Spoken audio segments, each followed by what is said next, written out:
कहानी स्वतंत्रता की ओर।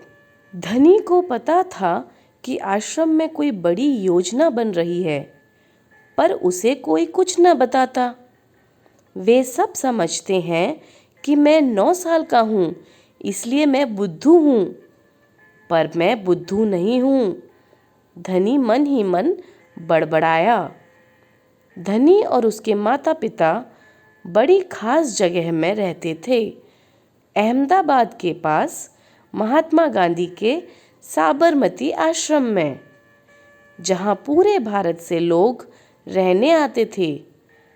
गांधी जी की तरह वे सब भी भारत की स्वतंत्रता के लिए लड़ रहे थे।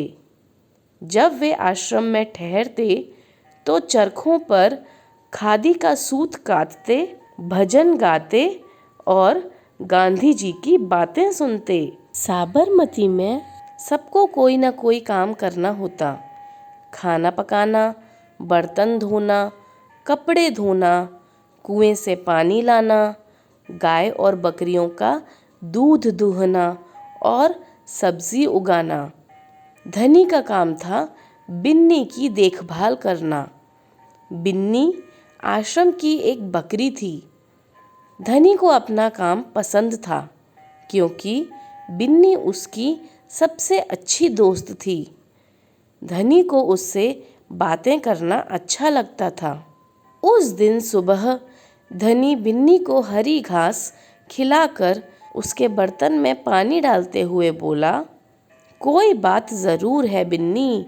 वे सब गांधी जी के कमरे में बैठकर बातें करते हैं।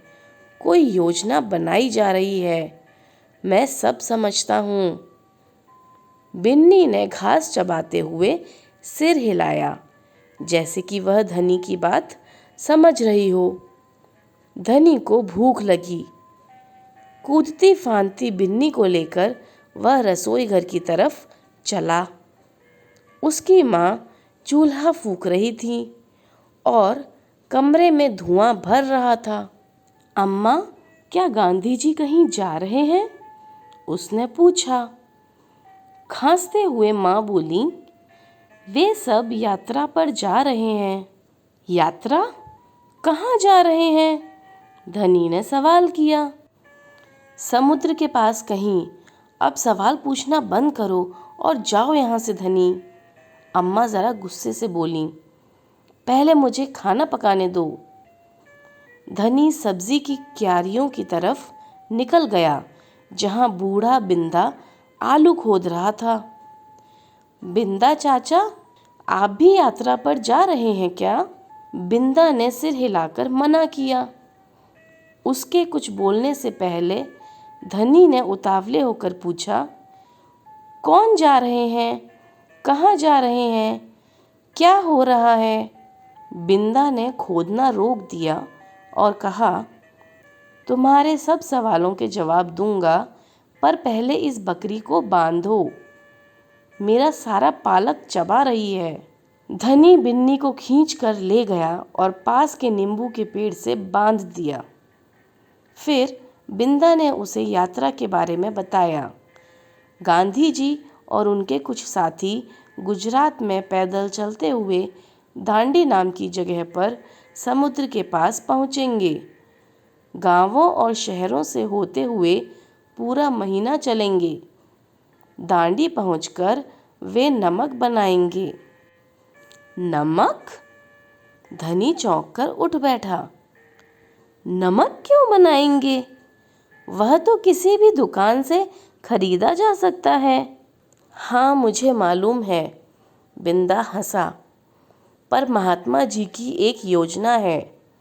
यह तो तुम्हें पता ही है कि वह किसी बात के विरोध में ही यात्रा करते हैं या जुलूस निकालते हैं, है ना? हाँ, बिल्कुल सही, मैं जानता हूँ। वे ब्रिटिश सरकार के खिलाफ सत्याग्रह के जुलूस निकालते हैं, जिससे कि उनके खिलाफ लड़ सकें और भारत स्वतंत्र हो जाए। पर नमक को लेकर विरोध क्यों कर रहे हैं? यह तो समझदारी वाली बात नहीं है। बिल्कुल धनी, क्या तुम्हें पता है कि हमें नमक पर कर देना पड़ता है। अच्छा? धनी हैरान रह गया। नमक की ज़रूरत सभी को है।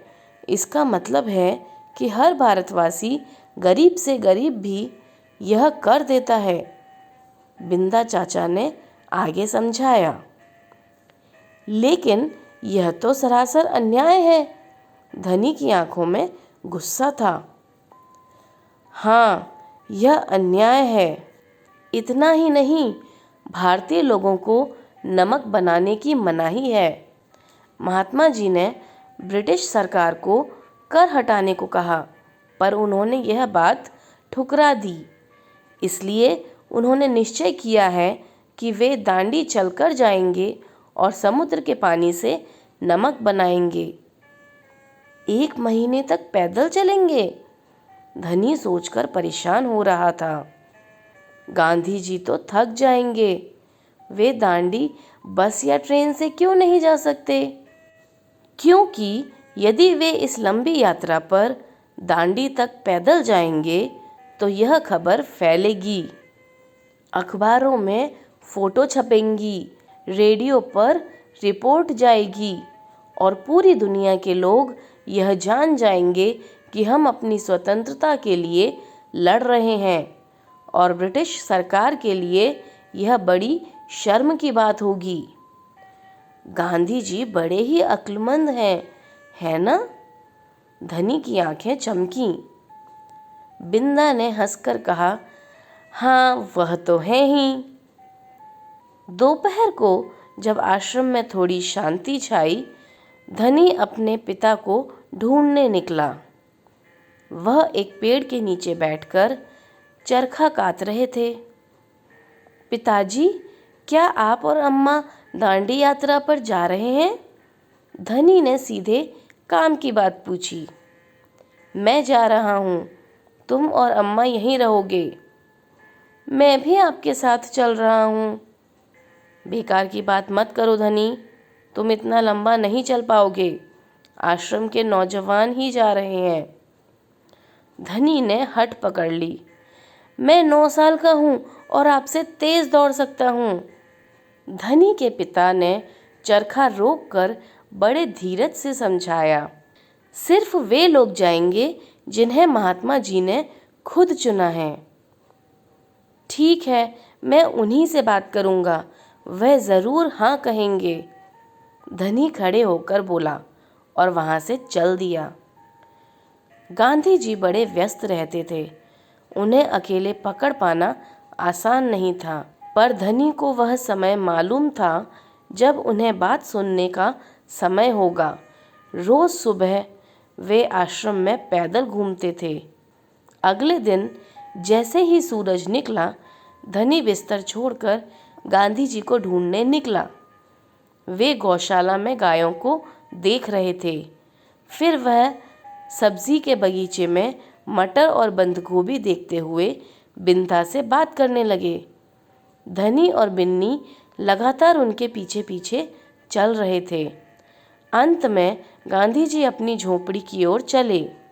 बरामदे में चरखे के पास बैठकर उन्होंने धनी को पुकारा, यहाँ आओ बेटा। धनी दौड़कर उनके पास पहुंचा। बिन्नी भी साथ में कूदती हुई आई। तुम्हारा क्या नाम है बेटा? धनी बापू। और यह तुम्हारी बकरी है? जी हाँ, यह मेरी दोस्त बिन्नी है, जिसका दूध आप रोज़ सुबह पीते हैं। धनी गर्व से मुस्कुराया। मैं इसकी देखभाल करता हूँ। बहुत अच्छा, गांधी जी ने हाथ हिलाकर कहा। अब यह बताओ धनी कि तुम और बिन्नी सुबह से मेरे पीछे क्यों घूम रहे हो? मैं आपसे कुछ पूछना चाहता था। धनी थोड़ा घबराया। क्या मैं आपके साथ दांडी चल सकता हूँ? हिम्मत करके उसने कह डाला। गांधी जी मुस्कुराए। तुम अभी छोटे हो बेटा, दांडी तो बहुत दूर है। सिर्फ तुम्हारे पिता जैसे नौजवान ही मेरे साथ चल पाएंगे। पर आप तो नौजवान नहीं हैं, धनी बोला। आप नहीं थक जाएंगे? मैं बहुत अच्छे से चलता हूँ, गांधी जी ने कहा। मैं भी बहुत अच्छे से चलता हूँ, धनी भी अड़ गया। हाँ, ठीक बात है, कुछ सोचकर गांधी जी बोले, मगर एक समस्या है। अगर तुम मेरे साथ जाओगे तो बिन्नी को कौन देखेगा? इतना चलने के बाद मैं तो कमज़ोर हो जाऊंगा, इसलिए जब मैं वापस आऊंगा तो मुझे खूब सारा दूध पीना पड़ेगा, जिससे कि मेरी ताकत लौट आए। यह बात तो ठीक है। बिन्नी तभी खाती है जब मैं उसे खिलाता हूँ। धनी ने प्यार से बिन्नी का सिर सहलाया। और सिर्फ मैं जानता हूँ कि इसे क्या पसंद है। बिल्कुल सही। तो क्या तुम आश्रम में रहकर मेरे लिए बिन्नी की देखभाल करोगे? गांधी जी प्यार से बोले। जी हाँ, करूँगा, धनी बोला। बिन्नी और मैं आपका इंतज़ार करेंगे।